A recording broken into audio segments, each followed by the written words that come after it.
Hello guys, good morning to all of you. This is Magiraj here and now we are going to get discuss about the tension on the masses. देखिए क्षैतिज तल पर कुछ पिंड रखे हुए हैं और एक दूसरे से जुड़े हुए हैं। किस प्रकार से? कुछ ऐसे।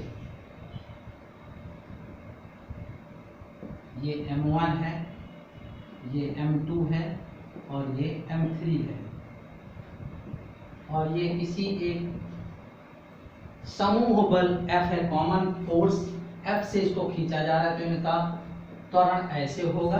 तो इनमें कितना तनाव होगा? तो देखिएगा ये डोरियां अलग अलग हैं, रस्सियां जो बंधी हुई है तो इनमें तनाव भी अलग अलग होगा। तो तनाव कैसे कार्य करता है? इस तरीके से T1 तो T1, ऐसे इसमें T2 तो T2 और इसको बीच से ऐसे ब्रेक कर दीजिए इस तरह से।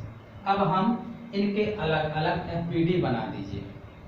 ये हल करने का तरीका तो देखिएगा, इसका है F और इसमें है T1, ये है त्वरण A।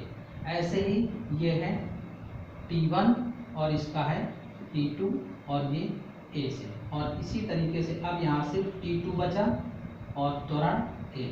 ये पहला द्रव्यमान M1, ये दूसरा है M2 और ये तीसरा है। तो ये हो जाएगा F minus T1 equal to M1 है। देखिएगा त्वरण की दिशा वाला धनात्मक, त्वरण के विपरीत वाला ऋणात्मक। ये होगा नेट बल और नेट बल होता है M इंटू A।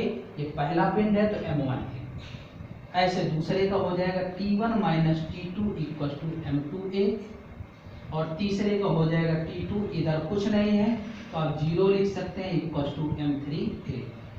ये तीसरा, ये पहला, तीनों को जोड़ दीजिए तो ये हो जाएगा F minus T1 equal to M1A, T1 minus T2 equal to M2A और T2 इक्वल टू M3। जोड़ देंगे तो ये हो जाएगा minus T1 plus T1 cancel, minus T2 plus T2 cancel, F equal to M1 plus M2 plus M3A और इसको आप M नेट कह सकते हैं इंटू A। तो ये वही पहले का रूप आ गया कि F बराबर M इंटू A रूप होता था, तो वैसे ही ये आ गया। अब इन पे अगर A का मान आप इससे निकाल सकते हैं F अपॉन M नेट, और इन पे रखते जाएंगे तो अलग अलग T1 और T2 के मान भी प्राप्त कर सकते हैं। अब देखते हैं अगर यही तीन पिंड कुछ इस तरीके से रखे होते, M1 M2 M3 और अब ये F बल लगाया गया, तो अब जो है इनमें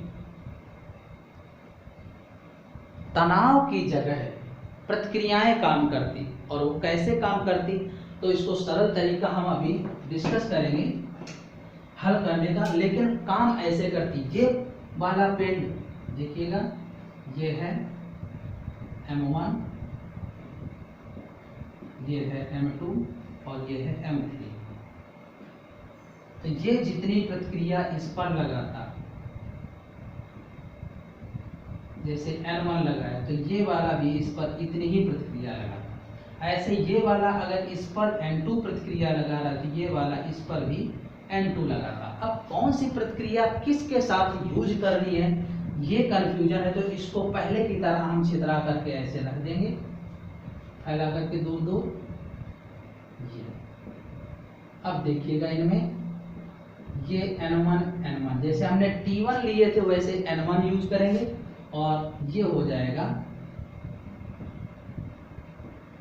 N2 और बीच से इनको ब्रेक कर दीजिए।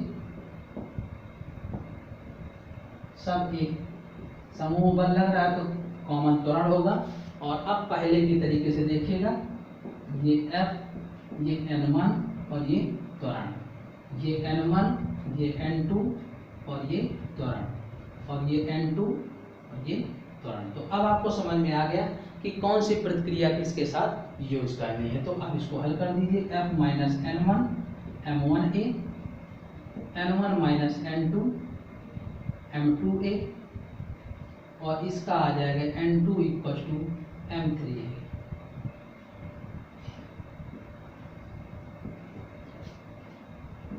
इन तीनों को योग कर देंगे जोड़ने पर, तो जोड़ने पर वही relation F equal to M1 plus M2 plus M3A, यानी M नेट इंटू A, और इससे हम A की वैल्यू निकाल कर इनमें रख देंगे तो N1 N2 इनके मान भी आसानी से हम ज्ञात कर सकते हैं। तो ये हो गया क्षैतिज तल पर। अब आइए हम इसी में से डिस्कस करेंगे कि जब दो पेड़ किसी घिरने से लगे हों तो ये है पुली, यानी घिरने के केस पुली, जिसे हम घिरनी बोलते हैं,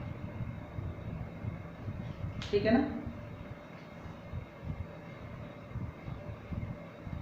तो इसमें क्या होगा कि इस तरीके से दो पिंड हैं, एक M1 है और एक M2, और मान लेते हैं कि M1 बड़ा है M2 से, तो जो बड़ा होगा वो नीचे की तरफ गतिशील होगा और जो छोटा होगा वो ऊपर की तरफ गतिशील होगा इस घिरनी के द्वारा। ओके, तो देखिएगा इसमें ये कंडीशन हो जाएगी,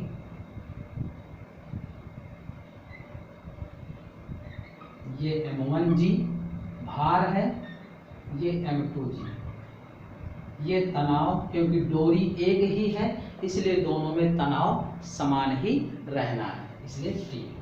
अब ये बड़ा वाला है तो त्वरण इधर को, ये छोटा वाला है तो ये ऊपर को। अब दोनों के अलग अलग FBD बना दीजिए, तो देखिए FBD ऑफ ये M2 का कर दीजिए और इधर FBD ऑफ M1 का कर दीजिए, तो ये है T M1G और ये है त्वरण। तो देखिएगा इसकी इक्वेशन त्वरण की दिशा में M1G धनात्मक, ये विपरीत है ऋणात्मक, ये होता है F नेट और F नेट होता है द्रव्यमान गुणे त्वरण। तो M1G minus T equal to M1A। अब हम दूसरे के लिए देखते हैं इसके लिए, तो T M2G और ये त्वरण, तो त्वरण की दिशा में धनात्मक minus M2G equal to F net और T minus M2G equal to F net की वैल्यू M2, ये सेकेंड इक्वेशन और ये फर्स्ट। बस इसमें सबसे मेन यही दो समीकरण थे, इनको हल करना ही जरूरी था। तो अब देखिएगा इसको कैसे सॉल्व करेंगे। दोनों समीकरणों को हल कर दिया तो ये आया M1G minus T equal to M1A, ठीक है, और दूसरा T minus M2G equal to M2A, दोनों को जोड़ दीजिए तो ये हो जाएगा M1 minus M2G equal to M1 plus M2A, या A का मान आ जाएगा M1 minus M2G upon M1 plus M2, ये आ जाएगा त्वरण। अब देखते हैं तनाव कितना होगा, तो इसके लिए किसी भी समीकरण में से दो में से एक में से रख दीजिए A का मान। तो मान लेते हैं समीकरण 1 से M1G minus M1A equal to, ये इधर कर दिया और इधर M1G minus M1 minus M2G upon M1 plus M2 equal to, ये त्वरण का मान है, ठीक है ना। अब इस त्वरण का मान रख करके इसको एलसीएम लेके सॉल्व कर देंगे, तो M1 प्लस M2, तो ये आ जाएगा M1 square G plus M1 M2G minus M1 square G plus M1 M2G equal to P, ये कैंसिल हो जाएंगे, M1 M2G M1 M2G 2 M1 M2G upon M1 plus M2 equal to T, ये तनाव आ जाएगा। अब देखते हैं कि इसमें ये तनाव आया तो घिरनी पर कितना दबाव लगेगा। तो ये घिरनी थी, इस पर इधर की तरफ भी तनाव थी, ये भी तनाव थी, ये दोनों तरफ से खिंचाव T लग रहा है, तो इस पर कितना प्रेशर लगेगा R minus 2T equal to 0, क्योंकि घिरनी स्थिर होती है, इसका कोई त्वरण नहीं होता, तो R बराबर 2T यानी 2 और 2 M1 M2G upon M1 plus m2, तो r का मान आ जाएगा 4m1 m2g upon m1 plus m2। तो इस प्रकार से ये दबाव भी घिरनी पर आ जाएगा। क्लियर? तो इस तरीके से हम एक साधारणतया घिरनी पर लटके हुए दो पिंडों की गति के लिए त्वरण, तनाव और दबाव का मान ज्ञात कर सकते हैं। अब इसी में से देखिएगा, जैसे मान लेते हैं कि ये है, ये m1 था और ये m2 था। गति आरंभ होने के t सेकेंड बाद वेग क्या होगा और कितनी दूरी चलेगा। ठीक है, मान लीजिए गति आरंभ होने के t सेकेंड बाद वेग व चलित दूरी। तो देखते हैं, ये विरामावस्था से चलेगा और t सेकेंड में इसका वेग v हुआ और ये जो दूरी चला वो x चला। ऐसे ये उतनी ही दूरी चल पाएगा, यहाँ पर जाएगा और उस समय इसका भी वेग वही होगा, बस ये नीचे की तरफ था और ये ऊपर की तरफ था, लेकिन त्वरण दोनों का समान था, समय समान है, तो इनके वेग और इनके द्वारा चली गई दूरियां समान होंगी। तो देखते हैं, v = u plus a p, तो v = 0 प्लस a का मान आपने सॉल्व कर लिया है, equal to m1 minus m2 g upon m1 plus m2, तो ये a यानी v का मान 80 आ जाएगा। और x = ut plus half at², तो x का मान आया 0 प्लस 1/2 at² या x का मान 1/2 at², ये होगा। क्लियर? अब यहीं से अगर एक क्वेश्चन ये बनता है कि गति आरंभ होने के t सेकेंड बाद डोरी टूट जाए तो अगले t' सेकेंड पर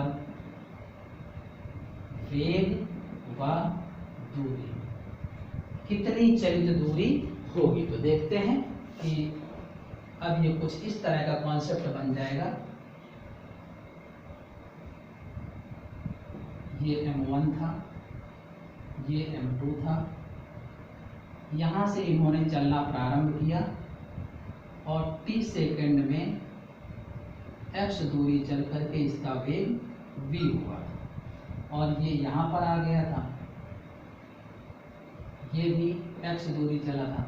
लेकिन अब डोरी टूट जाती है, तो डोरी टूटने के बाद ये पिंड भी a' बराबर g से नीचे आएगा और ये भी यहाँ से सीधे a' बराबर g से नीचे आएगा। दोनों ही पिंड नीचे गिरे क्योंकि अब डोरी टूट गई है। तो अब ये पूछ रहा है कि यहाँ से t' सेकेंड में कितनी दूरी चलेगी। तो मान लेते हैं x' चलेगा और वेग इसका v' होगा। तो जो अभी अंतिम वेग था पहले वाले गति के लिए, उस वो प्रारंभिक वेग का काम करने लगेगा, जो ये था, ध्यान रखिएगा। और अंतिम वेग आपको कैलकुलेट करना है, a' का मान प्लस g है, तो v' = u' plus a' t', तो v' = at प्लस gt', ये होगा अंतिम वेग डोरी टूटने के बाद। और x' = u' t' plus 1/2 a' t' तो x' = at t plus 1/2 g t'², तो ये हो जाएगी डोरी टूटने के बाद चलित दूरी। ओके।